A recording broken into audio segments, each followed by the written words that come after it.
Ma'asyiral muslimin rahimakumullah. Bagaimana kisah Sayyidah Hajar dan Ismail di tempat pengasingan, yaitu di kota Mekah. Pada saat itu tidak ada apa-apanya, tidak ada pepohonan, tidak ada mata air, tidak ada kehidupan, dan tidak ada manusia sama sekali.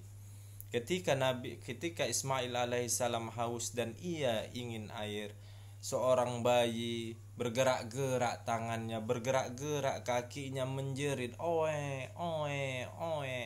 Ia ingin ASI. Kemudian Sayyidah Hajar pun memberikan ASI, tapi sayangnya ASI tidak keluar. Kemudian Sayyidah Hajar pun berlari dari Bukit Sofa ke Bukit Marwah sebanyak 7 kali untuk mencari air. Akan tetapi air tidak ditemukan. Dan akhirnya Sayyidah Hajar pun berdoa kepada Allah Subhanahu wa taala, "Ya Allah, tidak mungkin Engkau berikan ujian kepada kami, tidak Engkau berikan jalan keluarnya. Ya Allah, berikanlah kami karunia-Mu." Dengan hamparan dan tangisan, doa Sayyidah Hajar pun menggetarkan ars singgasana Allah Subhanahu wa taala. Ketika Ismail alaihissalam menangis, bergerak kakinya dan mengentakkan kakinya ke tanah, keluarlah air dan ibunya menyaksikannya. Kemudian Sayyidah Hajar berkata, "Zam, zam," yang artinya berkumpul, jangan berhenti. Sa'i berasal dari bahasa Arab yang namanya sa'a yas'a, yang artinya kesungguhan dalam berusaha. Kenapa dinamakan sa'i? Karena pada saat itu ada seorang ibu yang berusaha dengan sungguh-sungguh untuk mendapatkan air. Begitulah kisah air Zam-Zam yang sampai sekarang masih kita nikmati. Air yang sangat bersih, air yang mempunyai atau air yang penuh dengan berkah. Masyarul muslimin rahimakumullah. Apakah cukup ujian kepada Nabi Ibrahim alaihissalam? Nabi Ibrahim diuji kembali oleh Allah Subhanahu wa taala. Tatkala anaknya beranjak dewasa, Nabi Ibrahim pun diperlihatkan oleh sebuah mimpi. Mimpi seorang nabi adalah wahyu. Nabi Ibrahim melihat dalam mimpinya, "Ya bunayya, inni ara fil manam anni asbahuk fanjur maza taro." Wahai putraku, aku melihat dalam mimpiku bahwasannya aku menyembeli engkau. Perhatikan apa pendapatmu. Kemudian Ismail alaihissalam pun menjawab, "Ya abatif al ma tu'mar satajiduni insyaallahu minas sabirin." Wahai ayahandaku, lakukanlah apa saja yang diperintahkan Allah Subhanahu wa taala kepadaku. Semoga engkau akan mendapatiku termasuk orang-orang yang penyabar. Ada 3 sesuatu yang besar dan yang sangat mengharukan ketika Ismail ingin disembeli. Ketika Ismail telah diikat, ikatannya mulai longgar. Kemudian Ismail alaihissalam pun berkata kepada ayahandanya, "Wahai ayahandaku, tolong kencangkan ikatan ini. Nanti ketika engkau menyembeliku, aku meronta, akhirnya engkau tidak jadi menyembelih diriku." Yang kedua adalah, tolong tajamkan pisau itu. Dengan pisau yang tajam akan mempercepat proses penyembelihanku dan meringankan rasa sakit yang aku rasakan. 2 hal inilah yang menjadi sunnah dalam penyembelihan kurban sampai saat ini, yaitu dengan ikatan yang kuat. Yang kedua dengan pisau atau parang yang tajam. Yang ketiga, Ismail alaihissalam telah melipatkan pakaian luarnya dan berkata kepada ayahnya, "Wahai ayahandaku, tolong berikan pakaian ini kepada satu-satunya ibunda tercinta, yaitu Sayyidah Hajar. Sampaikan salamku kepadanya." Dan ketika Ismail akan disembelih, turunlah wahyu. "Qad shaddaqta ru'yah." Engkau telah mempercayai mimpi itu. "Wa fadainahu bizibhin azim." Dan kami tebus anak itu dengan sembelihan yang besar, yaitu kibas atau domba yang besar. Pada saat itu tidak terjadi korban, yang ada adalah kurban.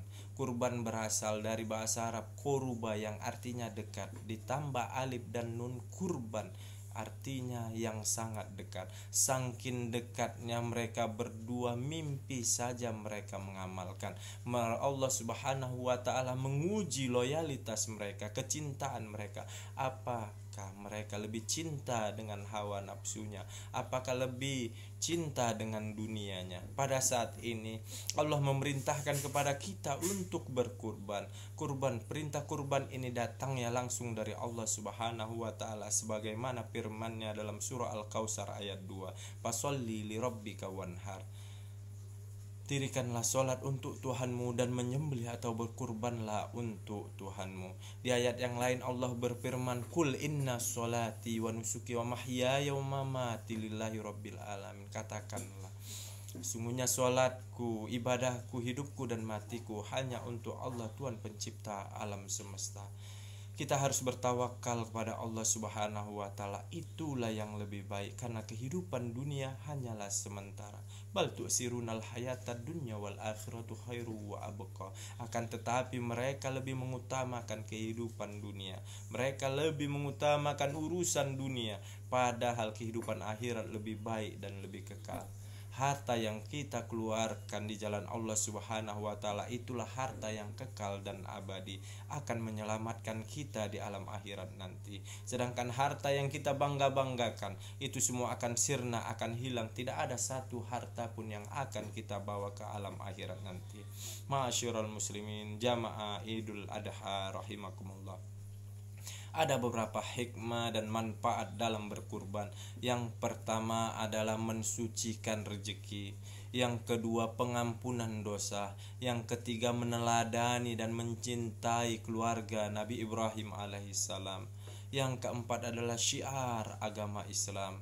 Yang kelima adalah menghilangkan sikap tamak pada diri kita. Yang keenam, menjalin silaturahim. Yang ketujuh adalah budidaya hewan kurban. Ma'asyiral muslimin rahimakumullah. Dengan hari raya kurban ini kita harus menyembelih sifat-sifat hewani yang ada di dalam diri kita. Yang kedua, yang belum berangkat haji senantiasa berdoa kepada Allah, "Ya Allah, jangan Kau tutup hidupku dengan kematian sebelum Engkau mudahkan diriku untuk melaksanakan haji." Allah berfirman, "Walillahi 'alan nasi hajjul baiti man istata'a ilaihi sabila." Melaksanakan ibadah haji adalah kewajiban bagi setiap hamba untuk terhadap Allah Subhanahu wa ta'ala, bagi siapa yang mampu melaksanakan perjalanan ke Baitullah. Oleh sebab itu kita harus berserah diri, bertawakal dengan tulus berdoa kepada Allah, karena Nabi Muhammad SAW berjanji akan membalas orang-orang yang melaksanakan haji adalah surga. Wal hajjul mabruru laisa lahu jazaa'un illal jannah. Haji mabrur tidak ada balasan kecuali surga. Allahu akbar.